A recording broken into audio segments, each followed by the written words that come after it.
নমস্কার বন্ধুরা, আমি তোমাদের কাছে আরেকটা রেসিপি নিয়ে এসেছি। চিলি চিকেন করব বলে 750 গ্রাম মাংস নিয়ে চলে এসেছি। এখানে আমি আদা আর রসুনের পেস্টটা দিয়ে দিচ্ছি। এর উপরে আমি লেবু কেটেছি, দেখতেই পাচ্ছ, দিয়ে দিচ্ছি। পাতিলেবু এটা। একটা ডিম আমি ফাটিয়ে দিয়ে দিচ্ছি। 2 চামচের মতন কর্নফ্লাওয়ার এর মধ্যে মিশিয়ে নেব।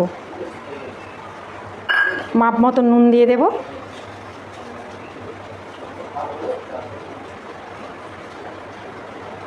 ভালো করে মাখিয়ে নেব।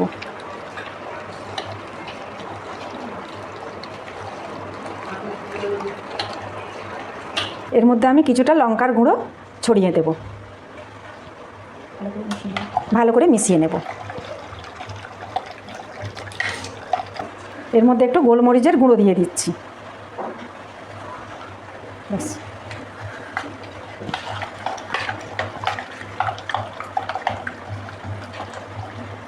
এইটাকে আমি মিনিট 10-15 মতন রেখে দেবো, চাপা দিয়ে রেখে দেবো।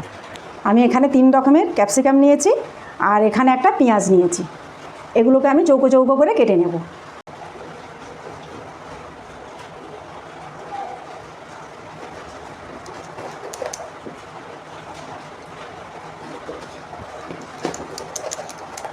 যেহেতু বন্ধুরা এখানে 3 ধরনের ক্যাপসিকাম নিয়েছি আমি, 3টে রকমের, ওই জন্যে এটা একটু বড় বড় সাইজের আছে। ওই জন্য এটাকে আমি আধখানা করে নিয়ে নিচ্ছি, কারণ কি এতগুলো যদি সব যদি গোটা গোটা দিয়ে অনেকটা হয়ে যাবে। ওই জন্য আমি আধখানা করে নিলাম।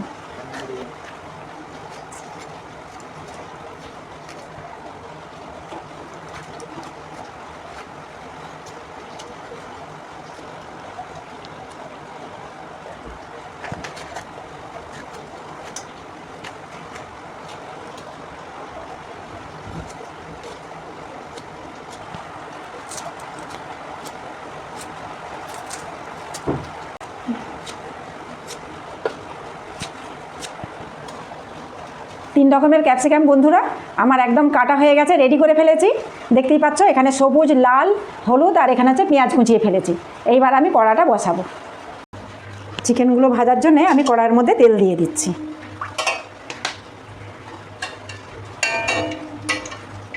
তেলটা গরম হোক। বন্ধুরা এখানে কিন্তু আমি red chilli sauce, green chilli sauce আর সয়া সস আমি এখানে একসাথে মিশিয়ে নেব। আর এর সাথে আমি টমেটো সস মিশিয়ে নেব।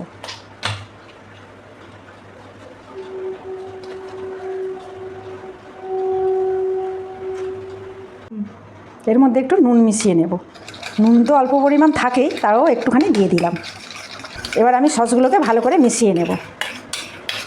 ব্যাস, সববারের মতন যেরকম আমি বন্ধুরা নুন দিয়ে দিই তেলের মধ্যে, নাহলে তেলটা ছিটকাবে, ওই জন্য আমি এইবারেও কিন্তু তেলে একটু নুন দিয়ে দিলাম।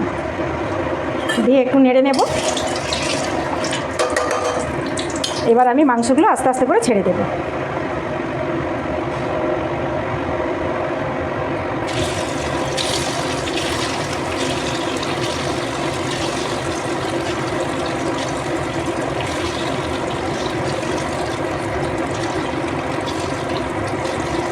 যেহেতু বন্ধুরা মাংসর পরিমাণটা বেশি, ওই জন্য কিন্তু আমাকে দুবারে দিতে হবে। এইবার এক পিঠ হোক, তারপরে তোমাদেরকে আমি দেখাচ্ছি। বন্ধুরা আমি কিন্তু এই মাংসগুলোকে মিডিয়াম ফ্লেমেতে ভাজবো, এই জন্য একটু কমিয়ে দিচ্ছি, তাতে ভাজাটা ভালো হবে। এটা এক পিঠ হয়ে গেছে, আমি আর এক পিঠ উল্টে দেব। দেখতেই পাচ্ছ।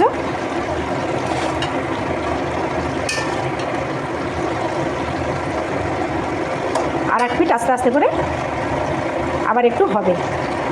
এগুলো ভালো করে উল্টে দিলাম সুন্দরভাবে, তাহলে এগুলো কী হবে, সেদ্ধ হয়ে যাবে আর মুখে শক্ত শক্ত লেগে থাকবে না, বেশ খেতেও ভালো লাগবে। এখানে আমি হাফের বেশিই কিন্তু সেদ্ধ করে নেব। তারপরে আমি এই সবজির সাথে অল্প একটু সেদ্ধ করে হবে। বন্ধুরা তোমরা যদি এইটা 15 থেকে 20 মিনিট যদি আস্তে আস্তে করে এটাকে ভাজতে পারো না, এটা খুব সুন্দর ভাজা হবে। আর এটা তাতে কী হবে, তোমাদের খাওয়ার সময় টেস্টটাও খুব ভালো আসবে। কেন, মেন হচ্ছে মাংসটা সেদ্ধ নিয়ে কথা। এটা যদি আস্তে আস্তে করে ভেজে নাও, দেখবে দুর্দান্ত খেতে হবে। আর এর কালারটাও দেখো খুব সুন্দর এসছে। এবার আমি এর মধ্যে তুলে নিচ্ছি, একটা জায়গার মধ্যে আস্তে আস্তে করে তুলে নিচ্ছি।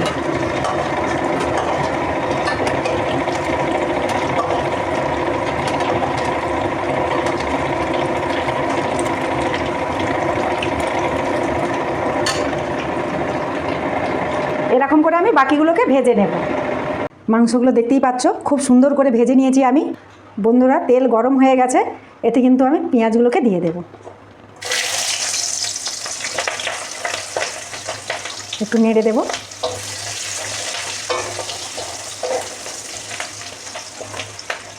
এর মধ্যে আমি একটু আদা কুচো দিয়ে দিলাম, এর মধ্যে একটু রসুন কুচোও দিয়ে দিলাম, দিয়ে ভালো করে নেড়ে নেব। এতে কি হবে, এর কাঁচা গন্ধটা চলে যাবে, খুব সুন্দর খেতেও লাগবে। হালকা ব্রাউন মতন করে ভেজে নেব। পেঁয়াজগুলো কিন্তু হালকা একটু ভাজা হয়ে গেছে, এরপর কিন্তু আমি ক্যাপসিকামগুলো আস্তে আস্তে করে দিয়ে দেব।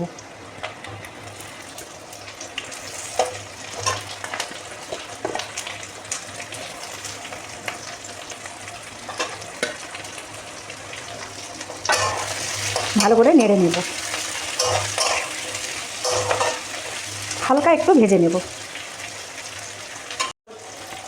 বন্ধুরা, সব রকম যে আমি সস টস চিলি সস টস সব মিশিয়ে রেখেছিলাম, সেগুলো কিন্তু আমি এবার দিয়ে দিচ্ছি।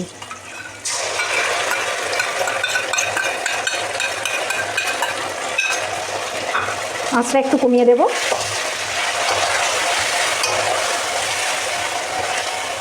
এর উপর থেকে আমি একটু চিনি দিয়ে দেব।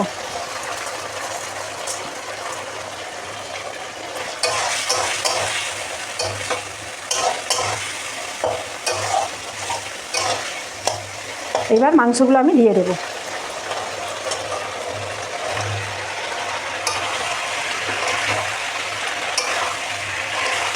দেখতেই পাচ্ছ সুন্দরভাবে আমি নেড়ে নিচ্ছি, সব দিক যেন ওটা মাখা মাখা মতন হয়ে যায়।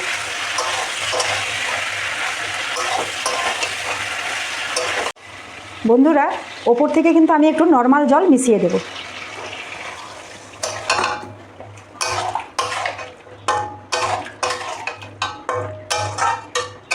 এইবার বন্ধুরা, আমি কিন্তু এবার উপর থেকে কর্নফ্লাওয়ার জলটা দিয়ে দেব।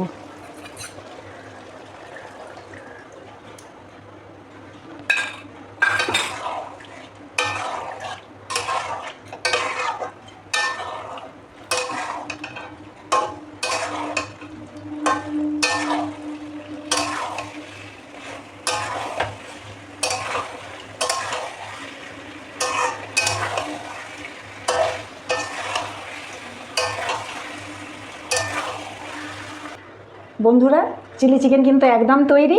এইবার আমি নামিয়ে